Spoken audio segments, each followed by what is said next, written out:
আমি সেই ছোটবেলা থেকেই না একটু শাক হলে, ভর্তা হলে না একটু তৃপ্তি সহকারে ভাত খেতে পারি। হ্যালো এভরিওয়ান, আসসালামু আলাইকুম। আশা করছি সবাই ভালো আছেন। সবাইকে দুপুরের অনেক অনেক শুভেচ্ছা রইল।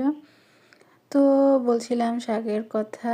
আপনারা যারা আমার রেগুলার ভিডিও দেখেন তারা নিশ্চয়ই জানবেন যে আমার লাউ শাক কত পছন্দ।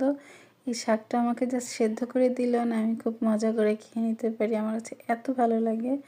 তো যাই হোক, আমি সবসময় আসলে একভাবে রান্না করি না, একটু মাঝে মধ্যে রান্নার ভিন্নতা আনার চেষ্টা করি।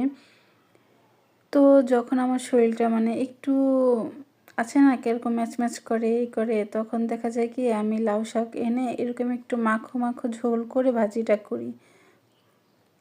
এই ভাজিটা দিয়ে ভাত খাওয়ার পর শরীরটা এত আরাম আর এতটা রিল্যাক্স ফিল হয় বলার বাহিরে।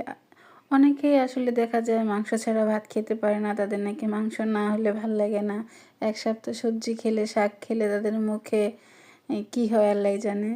কিন্তু বিশ্বাস করেন, আমাকে যদি লাউ শাক বা সবজি আমি সারা মাস খেতে পারবো।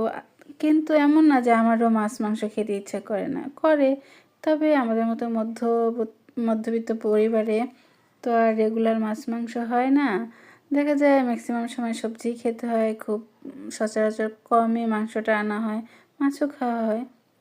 যাই হোক, আপনাদের সাথে কথা বলতে কিন্তু দেখুন আমার ভাজিটা হয়ে গিয়েছে। যদি কেউ এরকমভাবে ভাজি না করে খেয়ে থাকেন, আমি বলবো এভাবে একটাবার একদিন কচি লাউ শাক এনে একদিন ভাজি করে খেয়ে দেখবেন। যদি আপনার পেট শান্তি না লাগে, মুখে শান্তি না লাগে, শরীরে শান্তি না লাগে, তখন এসে আমার কমেন্ট এসে আমাকে বলে যাবেন যে আপু ভালো লাগেনি। যাই হোক, আমি তো খুব তৃপ্তি করে ভাত খাচ্ছিলাম আর আমার শরীরটাও খুব একটা ভালো ছিল না।